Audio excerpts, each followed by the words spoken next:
ಈಗಿನ ಕಾಲದಲ್ಲಿ ಯಾರಾದರೂ ರೋಡಲ್ಲಿ ಹೋಗ್ತಿರುವಾಗ 100 ರೂಪಾಯಿ ಬಿದ್ದಿದ್ದನ್ನು ತಗೊಂಡ್ರೆ ಅವರೇ ನೋಡಿ ವಾಪಸ್ ಬಂದು ಕೇಳಿದ್ರು ಕೊಡೋದಿಲ್ಲ. ಅದು ನಿಂದಲ್ಲ, ನಂದು ನಂದು ಅಂತ ಜೇಬಲ್ಲಿ ಇಟ್ಕೊಳ್ತೀವಿ.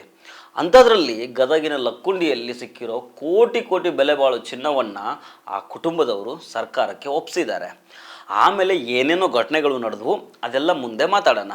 ಅಷ್ಟಕ್ಕೂ ಲಕ್ಕುಂಡಿ ಅನ್ನೋದು ಅದೊಂದು ಐತಿಹಾಸಿಕ ಗ್ರಾಮ, ದೇವಾಲಯಗಳ ಸ್ವರ್ಗ. ಅದು ಶಿಲ್ಪಕಲೆಯ ತೊಟ್ಲು, ವಾಸ್ತುಶಿಲ್ಪಕಲೆಗಳನ್ನು ಹೊಂದಿರೋ ಆ ಗ್ರಾಮದಲ್ಲಿ 101 ದೇವಸ್ಥಾನ, 101 ಬಾವಿಗಳ ಐತಿಹಾಸಿಕ ಪ್ರತೀತಿ ಇದೆ.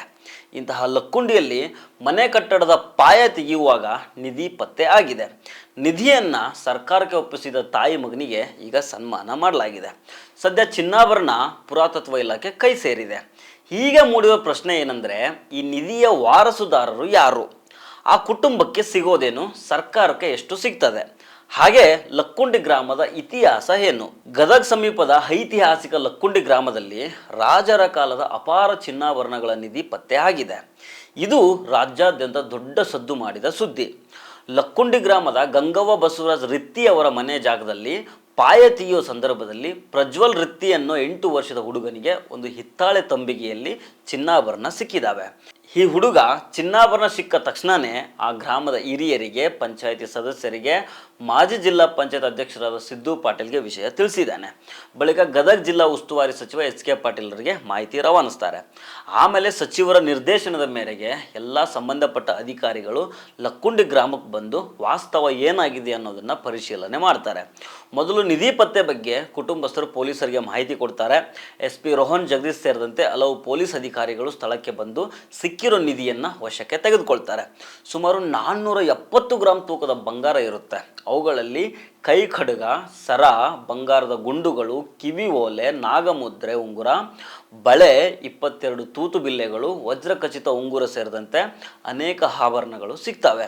ಅಕ್ಕ ಸಾಲಿಗರನ್ನು ಕರೆಸಿ ಮಡಿಕೆಯಲ್ಲಿನ ಚಿನ್ನವನ್ನು ಸುಮಾರು 3 ಗಂಟೆಗಳ ಕಾಲ ಪರಿಶೀಲನೆ ಮಾಡಿ ತೂಕ ಮಾಡಲಾಗುತ್ತೆ.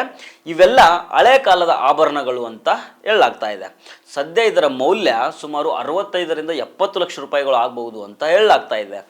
ಆದರೆ ಹಳೆ ಕಾಲದ ಆಭರಣಗಳು ಆಗಿದ್ದರಿಂದ ಐತಿಹಾಸಿಕದ ಆಧಾರದ ಮೇಲೆ ವ್ಯಾಲ್ಯೂ ಇದರದ್ದು ಕೋಟಿಗಟ್ಟಲೆ ಆಗ್ಬೋದು ಅಂತ ಹೇಳಲಾಗ್ತಾ ಇದೆ.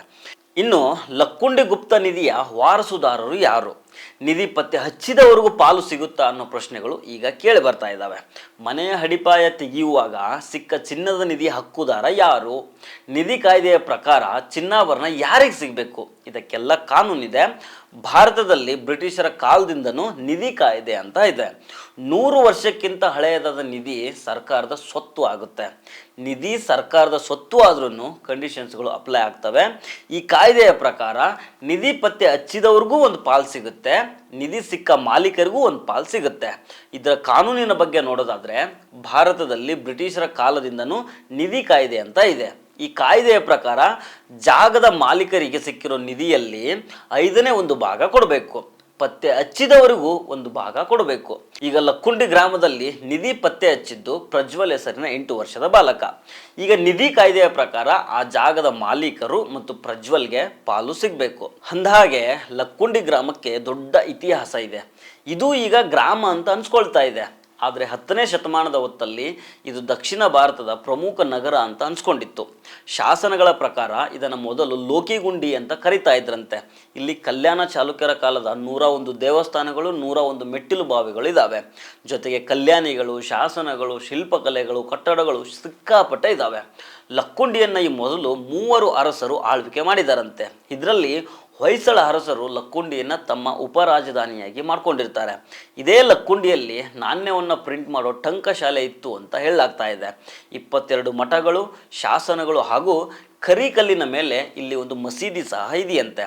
2003ರಿಂದ 2007 ತನಕ ಉತ್ಖನನ ಅಂದರೆ ಭೂಮಿ ಅಗೆಯುವ ಕೆಲಸ ನಡೆದಿತ್ತು. ಈ ಸಂದರ್ಭದಲ್ಲಿ ಹಳೆ ಕಾಲದ ವಸ್ತುಗಳು ಸಿಕ್ಕಿರ್ತವೆ. ದೊಡ್ಡ ದೊಡ್ಡ ಅರಸರು, ರಾಜವಂಶಗಳು ಆಳಿದ್ದ ಈ ಕರ್ಮಭೂಮಿಯಲ್ಲಿ ಚಿನ್ನದ ನಿಧಿಗೆ ಕಮ್ಮಿ ಏನಿಲ್ಲ ಅನಿಸುತ್ತೆ. ಆದರೆ ಅದೆಲ್ಲ ಭೂಗರ್ಭದಲ್ಲಿ ಅಡಗಿ ಹೋಗಿದೆ. ಹೀಗೆ ಆವಾಗೋ ಇವಾಗೋ ಯಾವಾಗೋ ಒಮ್ಮೆ ಕಾಣಿಸ್ಕೊಳ್ತಾ ಇದೆ.